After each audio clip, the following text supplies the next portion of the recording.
Kita ulang lagi. Di sini, jika suatu biaya atau pengeluaran tidak diakui menurut akuntansi tetapi tidak diakui sebagai pengurang penghasilan bruto menurut fiskal, rekonsiliasi dilakukan dengan menambahkan sejumlah biaya. Jadi kalau perusahaan itu tidak memasukkan suatu biaya tapi sebenarnya kata fiskal itu harus dimasukkan, berarti pengeluaran itu kan bertambah. Nah, kalau pengeluaran bertambah, maka labanya akan berkurang. Seperti itu. Jadi biaya sama penghasilan itu saling bertolak belakang ya. Kalau penghasilan kan sifatnya menambah. Jadi kalau misalkan dia dimasukkan akan menambah laba. Tapi kalau biaya ditambahkan atau dimasukkan ke dalam laporan laba rugi, kan berarti pengeluarannya bertambah yang berdampak pada labanya berkurang. Oke, seperti itu. Oke, lanjut. Perbedaan dimasukkan sebagai koreksi positif dan negatif. Nah, di sini nanti kita akan pisahkan antara yang mana yang masuk ke koreksi positif, yang mana yang masuk ke koreksi negatif. Itu berdasarkan beda tetap dan beda waktu. Jadi beda waktu dan beda tetap ini nanti akan disortir lagi ya, atau disusun lagi yang mana berdasarkan koreksi positif, mana yang koreksi negatif. Di sini yang dimaksud dengan koreksi positif, apa aja yang dimasukkan? Yaitu yang pertama, pendapatan menurut fiskal lebih besar daripada menurut akuntansi.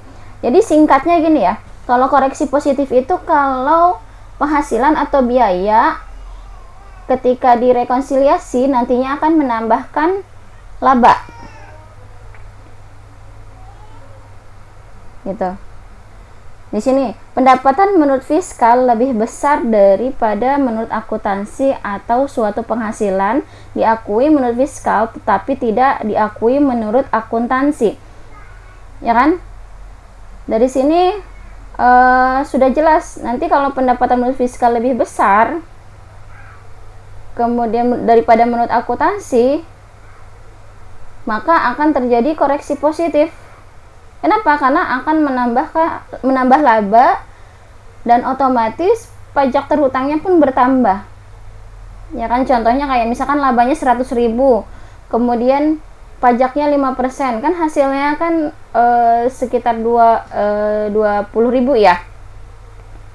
2000. Nah, kalau misalkan 200, berarti kan penghasilannya bertambah 200, kemudian dikali dengan 5%, kan 4.000, otomatis labanya pun bertambah gitu. Makanya itu termasuk koreksi positif.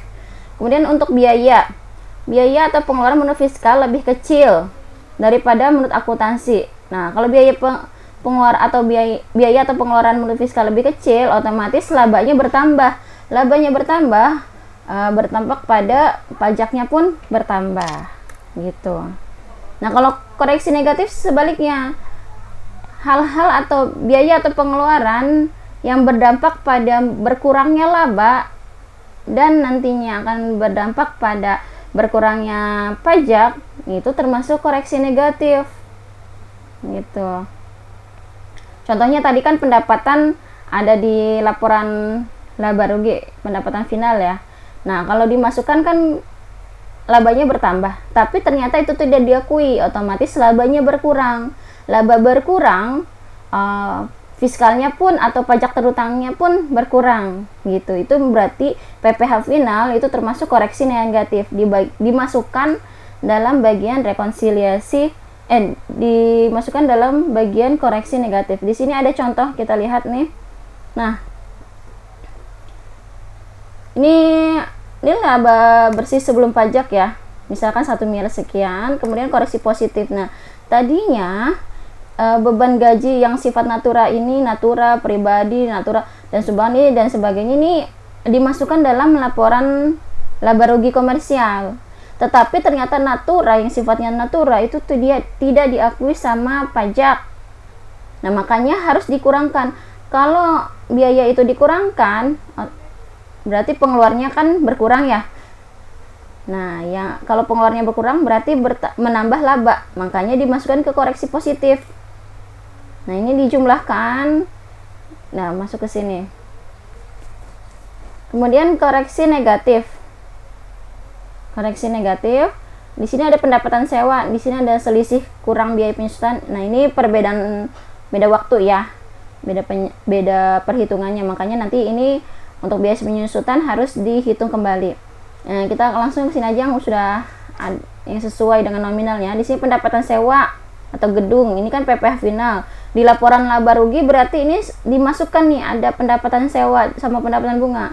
Nah, di fiskal itu tidak diakui, makanya harus dikoreksi. Dia masuk ke koreksi negatif karena mengurangi laba atau mengurangi pendapatan. Gitu. Jadi nanti cara menghitungnya laba bersih sebelum pajak di sini menurut fiskal ya. Kemudian ditambah dengan total dari koreksi positif, kemudian dikurangi dengan total koreksi negatif. Nah, inilah hasil dari penghasilan kena pajak setelah rekonsiliasi. Kalau ini kan sebelum rekonsiliasi ya. Nah, ini setelah rekonsiliasi. Nah, kalau sudah ketemu ini barulah dihitung berdasarkan tarif yang sesuai. Nah, nanti di sini ini ketemu nih PPh terutangnya. Dari PKP ini sudah dikalikan dengan tarif, ketemu pajak terutang. Nah, di sini kredit pajak ada PPh 23, PPh 22, PPh 25 kan angsuran ya. Nah, itu di total kredit pajaknya nanti akan mengurangi PPh terutang ini. Jadi 372 dikurangi dengan total kredit pajak. Hasilnya barulah PPh badan kurang bayar 161. Nah, inilah yang harus dibayar perusahaan. Seperti itu. Oke, sedikit lagi. Nah, ini perhitungan penyusutannya. Di sini kelompok bangunan, kalau yang kelompok 1 itu masa manfaat 4 tahun, berarti garis lurusnya 25%, kemudian kalau saldo menurun 50%. Nah, jadi ini tergantung dengan tarifnya atau tergantung dengan masa manfaat. Bangunan permanen tidak permanen seperti jadi tidak pakai harga perolehan dikurangi nilai sisa dan sebagainya. Jadi langsung dikalikan dengan tarifnya. Nilai residu tidak diakui tanah tidak disusutkan ya. Nah, ini pengaturan atau metode-metode menghitung penyusutan. Dikali baca ini amortisasinya. Oke, sampai sini dulu materinya. Nanti memang lebih jelasnya atau lebih mudahnya kalau langsung ke praktek ya. Oke, sekian. Wassalamualaikum warahmatullahi wabarakatuh.